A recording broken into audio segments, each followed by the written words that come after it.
Assalamualaikum warahmatullahi wabarakatuh. Selamat malam untuk Bapak dosen kami, Bapak Irvianto Braviaji SHM HUM, dan teman-teman sekelas kami di kelas 009 Fakultas Hukum Universitas Pamulang.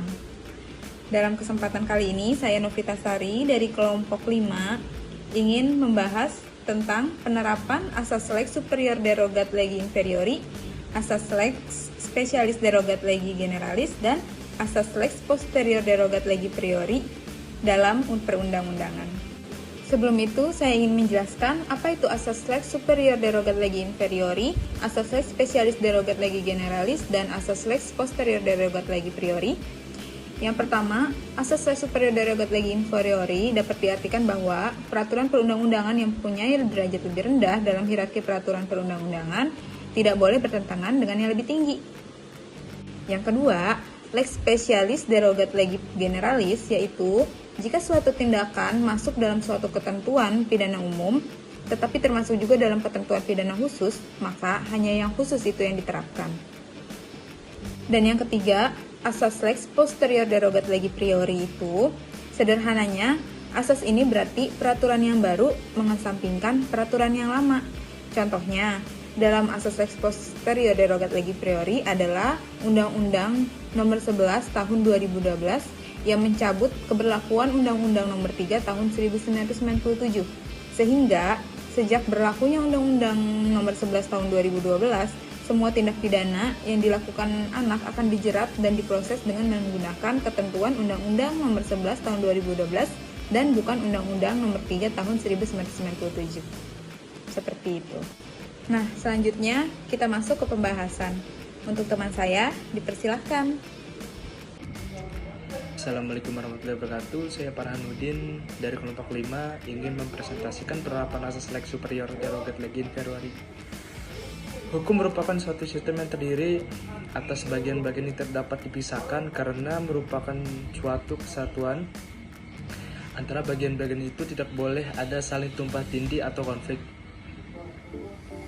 Konsistensi adalah cara menyelesaikan apabila terdapat dalam sistem hukum itu terjadi konflik yang mungkin akan timbul dalam sistem hukum, khususnya dalam hukum keperdataan adalah konflik antara undang-undang dengan kebiasaan yang berlaku dalam undang-undang dengan undang-undang. Apabila terjadi konflik antara undang-undang dengan undang-undang dalam hukum keperdataan, dikenal dalam beberapa asas untuk menentukan hukum yang berlaku dalam suatu masyarakat.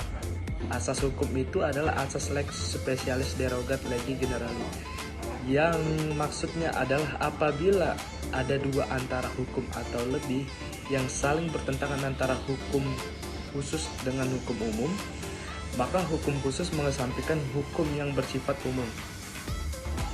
Saya akan membahas tentang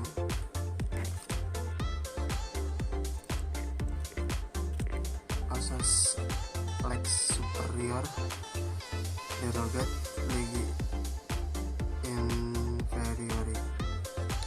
Asas lex superior derogat legi inferiori dapat diartikan bahwa peraturan perundang-undangan yang mempunyai derajat lebih rendah dalam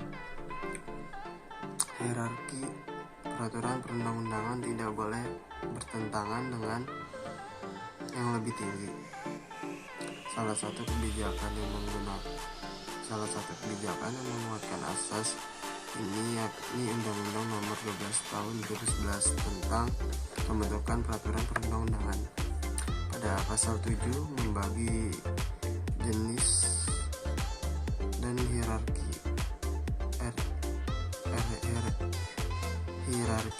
RI tahun 1945, Ketetapan MPR, Undang-Undang PU, Peraturan Pemerintah, Peraturan Presiden, Peraturan Daerah Provinsi, Peraturan Daerah Kabupaten atau Kota, kekuatan hukum, Peraturan Perundang-undangan sesuai dengan hierarki tersebut. Menurut pasal 7 ayat 1 Undang-Undang 12 tahun 2011, hierarki peraturan perundang-undangan di Indonesia adalah Undang-Undang Dasar Negara Republik Indonesia tahun 1945. 2. Ketetapan Majelis Permusyawaratan Rakyat. 3. Undang-Undang Peraturan Pemerintah pengganti Undang-Undang. 4. Peraturan Pemerintah. 5. Peraturan Presiden. 6. Peraturan Provinsi. Dan 7. Peraturan Daerah, Kabupaten, atau Kota. Berdasarkan hierarki yang telah disebutkan di atas, maka materi pemuatan undang-undang tidak boleh bertentangan dengan Undang-Undang 1945. Begitu juga materi muatan peraturan perundang-undangan yang berada di bawah undang-undang tidak boleh bertentangan dengan undang-undang dan Undang-Undang Dasar 1945. Misalnya, keberlakuan peraturan daerah atau Perda yang tidak boleh dengan peraturan perundang-undangan di atasnya. Ini dibuktikan dengan tindakan Kementerian Dalam Negeri telah mengunggah 3.143 Perda yang dibatalkan pemerintah pusat yang dianggap bermasalah serta tidak sesuai dengan peraturan perundang-undangan di atasnya pada tahun 2016. Namun patut dicatat kewenangan pembatalan pada Perda oleh pemerintah pusat ini telah dicabut dalam putusan Mahkamah Konstitusi nomor 137 atau Perundang-undangan 13 tahun 2015 dan putusan Mahkamah Konstitusi nomor 56 Perundang-undangan 14 atau sampai 2016, sebagaimana dikutip dari lembaga negara yang punya kekuasaan yudikatif menguji Perda.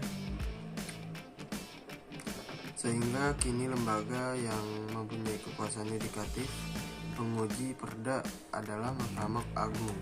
Maka yang membatalkan Perda jika bertentangan dengan peraturan perundang-undangan di atasnya adalah Mahkamah Agung. Contoh lex superior derogat legi inferiori adalah putusan Mahkamah Agung nomor 68 P atau hukum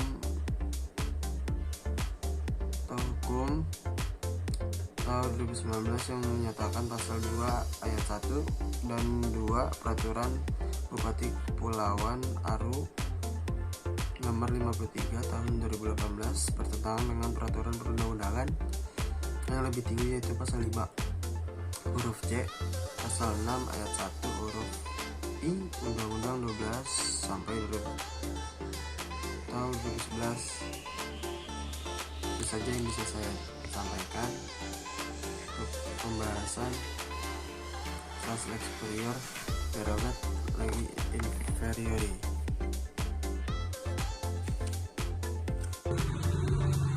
Saya Risma Istiawati. Di sini saya akan membahas tentang pembahasan 2, yaitu asas lex posterior derogat legi priori.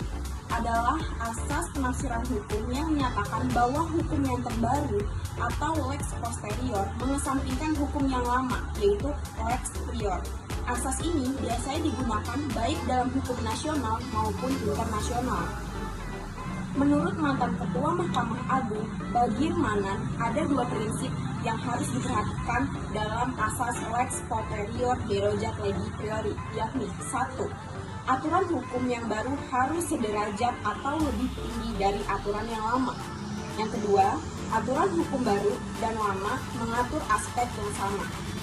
Lalu derajat hierarki dalam perundang-undangan di Indonesia tercantum dalam Undang-Undang Nomor 15 Tahun 2019 tentang perubahan atas Undang-Undang Nomor 12 Tahun 2011 tentang pembentukan peraturan perundang-undangan. Merujuk pasal 7 undang-undang tersebut, jenis dan hierarki peraturan perundang-undangan Indonesia terdiri atas 1. Undang-Undang Dasar 1945. 2. Ketetapan MPR. 3. Undang-undang atau peraturan pemerintah pengganti undang-undang. 4. Peraturan pemerintah. Lalu peraturan presiden, peraturan daerah provinsi, dan yang terakhir peraturan kabupaten atau kota. Lalu masuk ke contoh. Contoh lex posterior derogate legi priori yaitu derogate legi priori adalah Undang-Undang Nomor 11 Tahun 2012 tentang Sistem Peradilan Pidana Anak. Sejak berlaku pada 30 Juli 2014, adanya undang-undang ini mencabut Undang-Undang Nomor 3 Tahun 1997 tentang Pengadilan Anak. Dalam Undang-Undang Nomor 11 Tahun 2012, terdapat beberapa perubahan dan perkembangan dibanding Undang-Undang Nomor 3 Tahun 1997. Salah satunya adalah batasan usia anak. Dalam Undang-Undang Nomor 3 Tahun 1997, anak adalah orang yang dalam perkara anak nakal telah mencapai umur 8 tahun, tetapi belum mencapai umur 18 tahun dan belum pernah kawin. Sementara, dalam Undang-Undang Nomor 11 Tahun 2012, anak yang berkonflik dengan hukum adalah anak yang telah berumur 12 tahun tetapi belum berumur 18 tahun yang diduga melakukan tindakan pidana.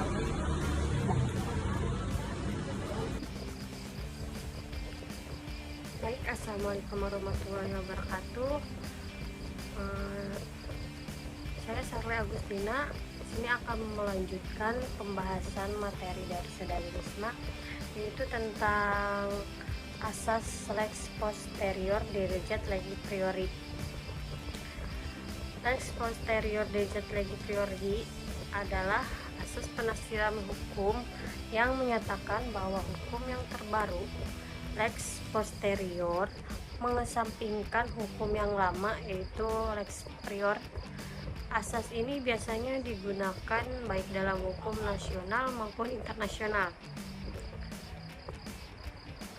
untuk mencegah adanya dua peraturan yang secara hierarki sederajat dan dapat menimbulkan ketidakpastian hukum. Menurut mantan Ketua Mahkamah Agung Bagir Manan, ada dua prinsip yang harus diperhatikan dalam asas lex posterior derogate legi priori, yakni satu, aturan hukum yang baru harus derajat atau lebih tinggi dari aturan yang lama. Dua, aturan hukum baru dan lama mengatur aspek yang sama. Derajat hierarki dalam perundang-undangan di Indonesia tercantum dalam UU Nomor 15 Tahun 2019 tentang perubahan atas UU Nomor 12 Tahun 2011 tentang pembentukan peraturan perundang-undangan. Merujuk pasal 7 UU tersebut, jadi pasal 7 undang-undang tersebut, jenis dan hierarki peraturan perundang-undangan Indonesia terdiri atas 1. Undang-Undang Dasar 1945, Ketetapan MPR, UU atau peraturan pemerintah mengganti undang-undang, peraturan pemerintah, peraturan presiden, peraturan daerah provinsi, peraturan daerah kabupaten atau kota. Contoh lex posterior derogate legi priori adalah UU Nomor 11 Tahun 2012 tentang Sistem Peradilan Pidana Anak sejak berlaku pada 30 Juli 2014. Adanya undang-undang ini mencabut UU Nomor 3 Tahun 1997 tentang Pengadilan Anak. Dalam UU Nomor 11 Tahun 2012 terdapat beberapa perubahan dan perkembangan dibanding UU Nomor 3 Tahun 1997. Salah satunya adalah batasan usia anak.